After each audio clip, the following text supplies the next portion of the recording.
Hello again, everyone. Welcome back to Betrayal at Krondor. We are in Datsavan's ancient temple in the strange world of Temeriania, looking for Pug's adopted daughter, Gamina.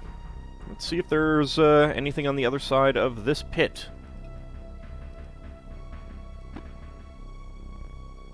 There's something over here. Pantheondans. Let's go ahead and attack. Get onto scouting and stealth. See if we can take them by surprise. Let's go! The enemy was surprised. These creatures resemble serpent men, Gorath hissed as they rushed forward. When we had dealings with the Pentathians during the Great Rising, even Delican despised them. If these are any kin, I would have every last one of them dead. That's a lot of them. You know what? Let's just get up there and start beating on them.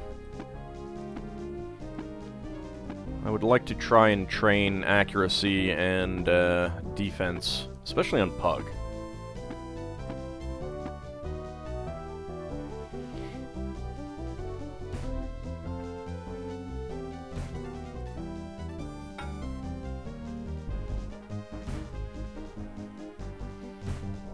I'll do lots of little bits of damage, but it's fine.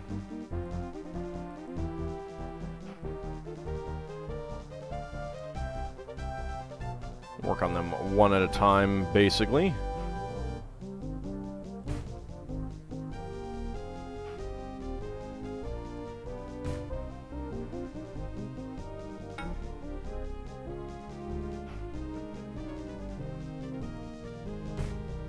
Not sure if that guy's trying to run away or not.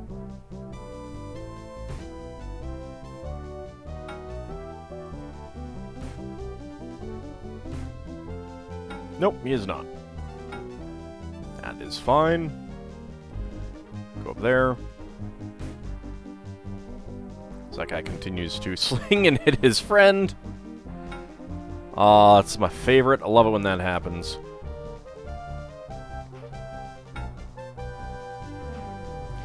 Well, thanks for coming into my range and letting me kill you. Or hit you. At least you're not dead yet. Party's abilities have increased. That's what I was hoping for. Melee accuracy. I was hoping for defense. Owen's strength has increased. Owen is now stronger by far than James and Locklear. And Gorath's melee has increased 1 point. It's not bad. I guess I'll take it. 2 poisoned rations. Well, that's no fun.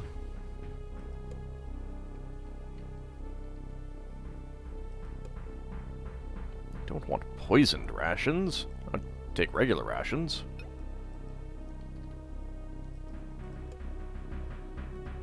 Oh, hey. Herbal pack. That's good. Regular rations. Alright.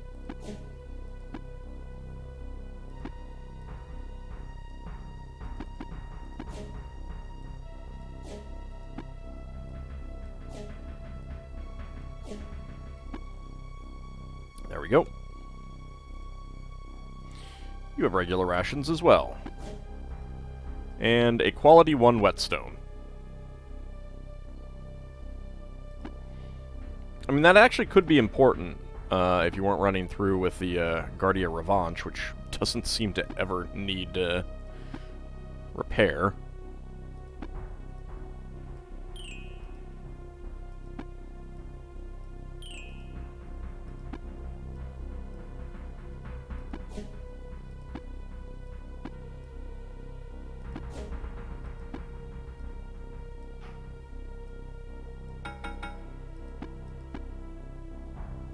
Go ahead and top those things off.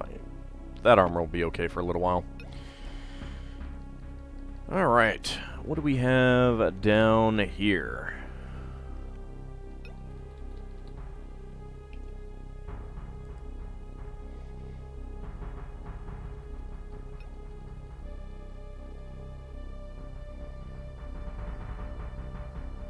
We'll just go straight for now.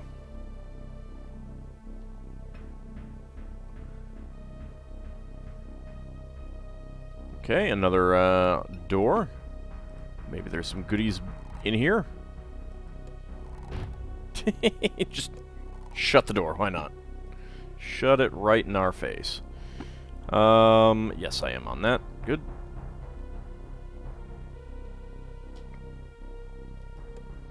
The Nethermander hadn't noticed them. It's anybody's guess whether he's out to kill us or just taking a stroll somewhere, Pug said. Probably best if we try to avoid him. I think we attack. Attack! Our opponents were not surprised. Owen tried to swallow the lump that suddenly seemed to be caught in his throat. Heart pounding furiously, he forced himself to take a breath, remain calm, and think rationally. Trying to sound brave, he muttered under his breath, "This would have been a lot easier if our little visit hadn't been expected." Like, we have quite possibly the two most powerful spellcasters in all of Midkemia, and Owen is still, like, trying to sound brave. That's good times. I do not need defense clicked.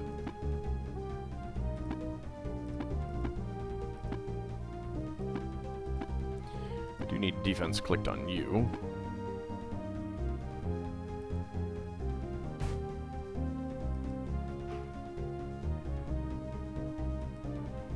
Let's go ahead and take you out. That is the weirdest sound.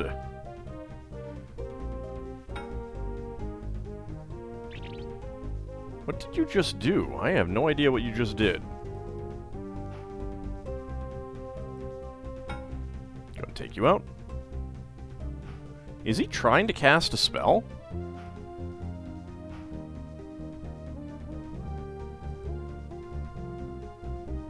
I don't know.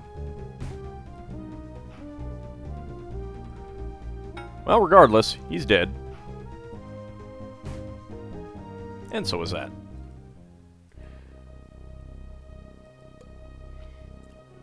Pug pawed through the thick limbs of the bush. Sampling a small dark berry, he nodded, then called to the others. "They're edible. Help me see if there are enough to bundle into a small pack." Yeah, it seems bad to just, like, sample it. Actually, I should probably take a look. Yeah, rations. Why is there a bush under here?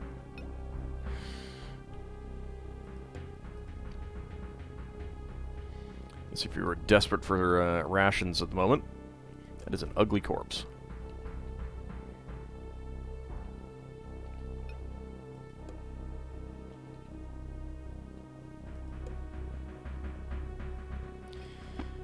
Let's go ahead and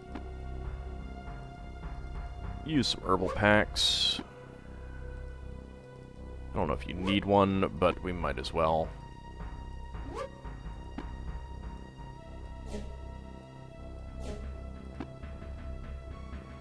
And just get some rest. Camp until healed.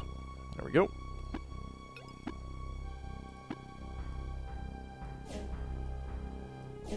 Okay, I have a spare inventory slot. Yay! I don't know what I would use it for. Yay!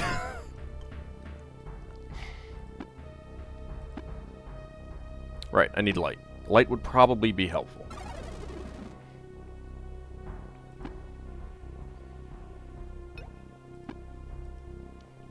I mean, just a little bit, perhaps.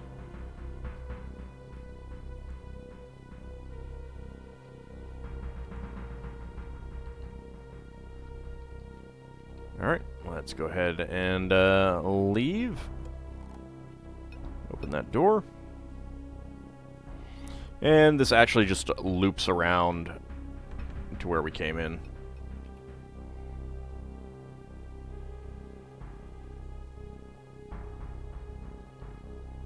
Get back there without falling down the pit. Swing across. And I guess, I mean, you would completely miss that if you didn't have any ropes. Alright, before we go in, let's take another quick save. You know what? You are a little bit too close. I cannot click on you.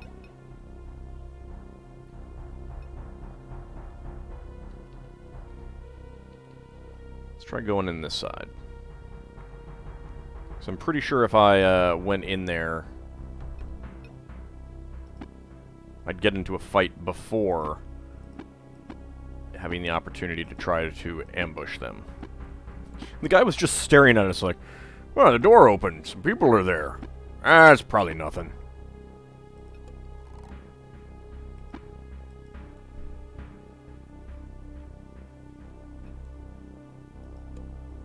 Pentathian hadn't noticed them. It's anybody's guess whether he's out to kill us or is just taking a stroll somewhere.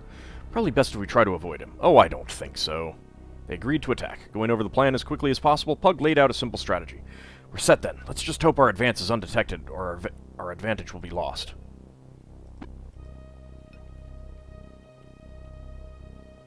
Charge!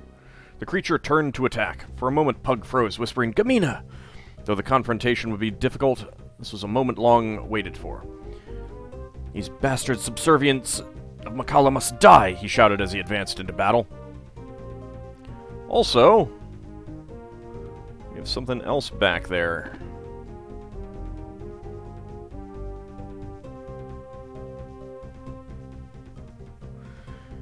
Owen studied his opponent. While it was possible he could be grossly misjudging some of the Wind Elemental's abilities, he was absolutely convinced about certain facts.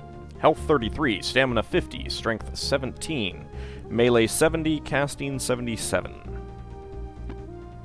Wind Elemental. Alright, we do have a spell that we need to use on that.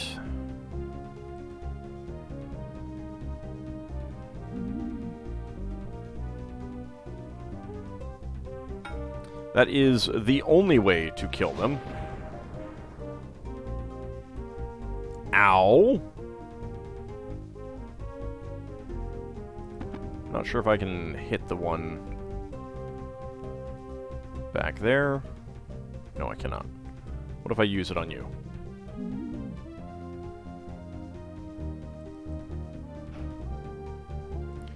Let's go ahead and take you out. Or not. Alright, Gorath is not in good shape now.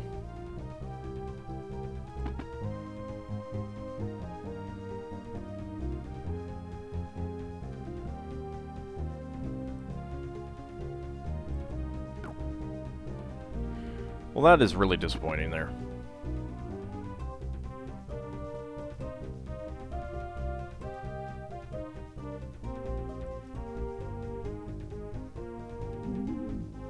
Okay, he's still alive.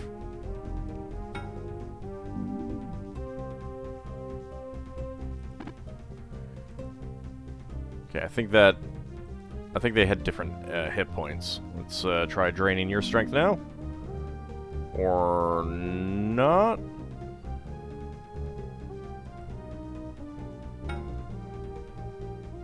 Gorath is in really bad shape.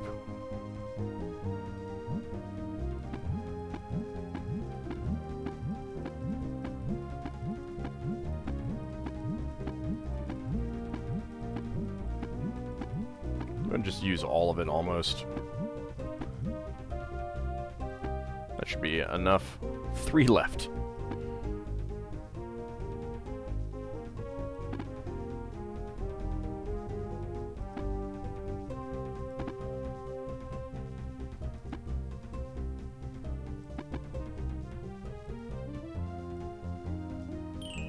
Let's go ahead and apply some more of that to it. Go ahead and apply some more of that. Use some more of those. There we go.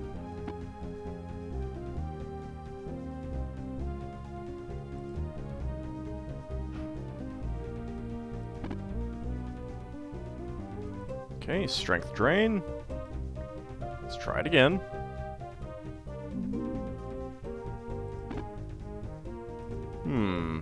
This is supposed to kill it, I think. Killed the other one. There we go. Alright, I'm coming for you two now. You just rest. And there we go.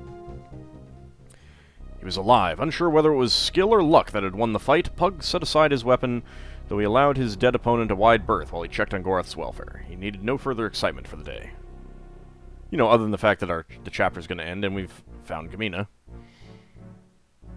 She lives. Makala has many blessings to count. Gorath, see if you can do something about the cage. Cover your head and stand back. That could have been dangerous.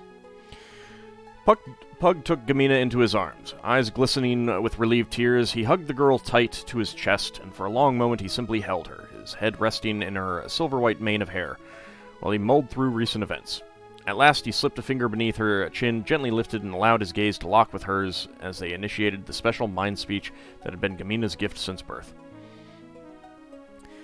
He was lying, Father, all that time, Gamina thought. Even when he brought me here, he was trying to get you away from Krondor. I know, Pug thought in return, pushing a stray wisp of her hair into place. I shall have to see you better guarded in the future.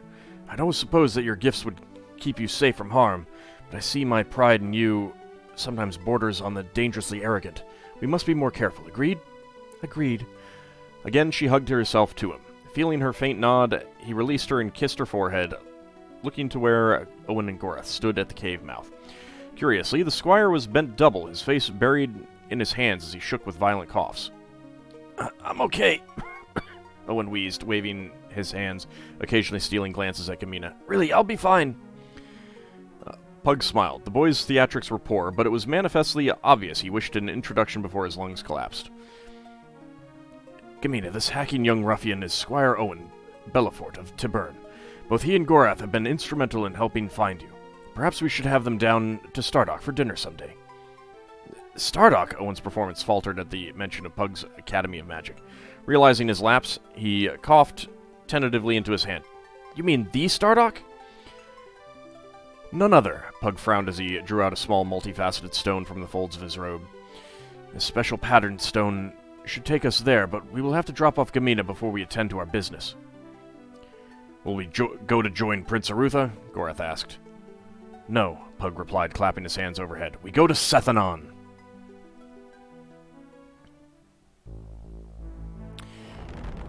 Chapter 9, Mad God's Rage. Well, I've used that spell already, so I guess the chapter's done.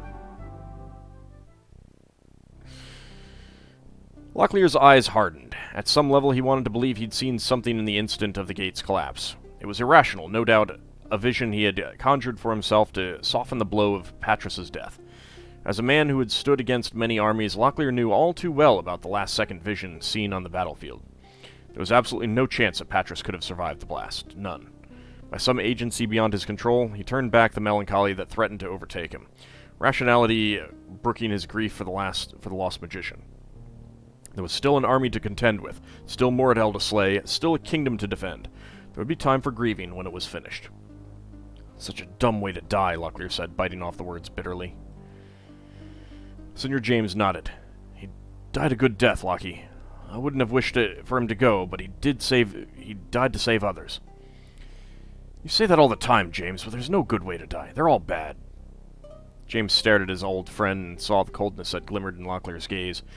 He had come to know that look over the years, an expression that had first manifested itself at the Battle of Armengar years before, when Locklear's girlfriend, Bronwyn, had been slain by a troll.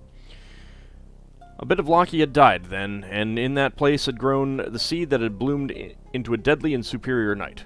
But in all that time, he had never forgiven himself for letting the girl die. You're not mad Patrus is dead, James said finally. You're angry that you didn't die in his place. Locklear's eyes flashed protest. But suddenly he reached for his sword as 3 flashes appeared in the woods. Spellweavers! Locklear shouted.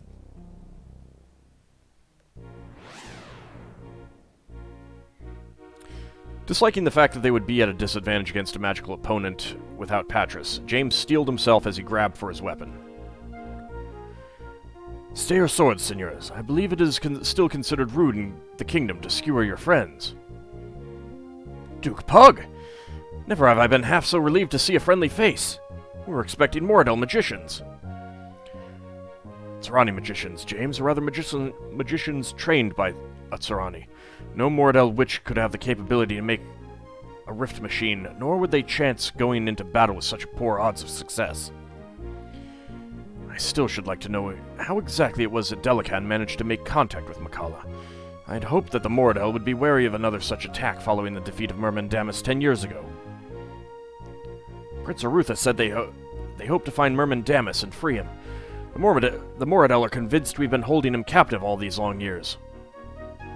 So Gorth has told me. Doubtless Makala exploited that belief to his advantage. That at least explains one wrinkle. The Moradel have never forgiven us for that loss.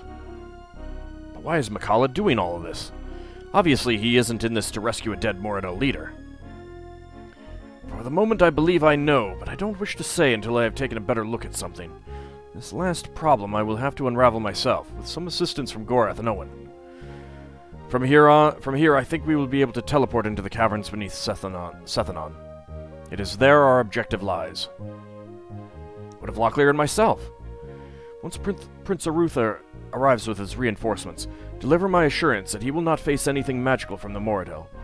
If Makala indeed has assistance, they will be uninterested in the prince. They will be waiting for me. Chapter 9, Mad God's Rage. Okay, I guess we're underground again.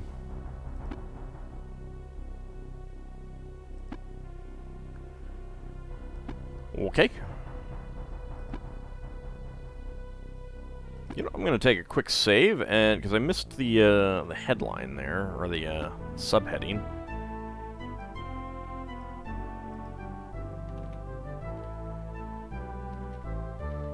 So I'm gonna load back in and see what it has to say.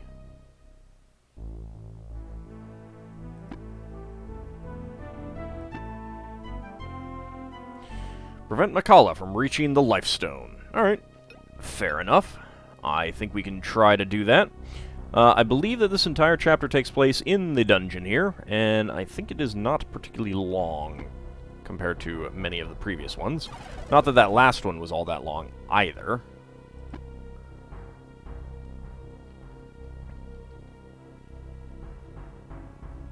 Can we leave? Rubble choked the stairwell. We can't leave this hole just yet, Pug said regretfully, seeing the dour look on Owen's face. Come, we have an appointment with Makala. Do I have to keep the appointment? What if I don't want to? I don't want to go see Makala.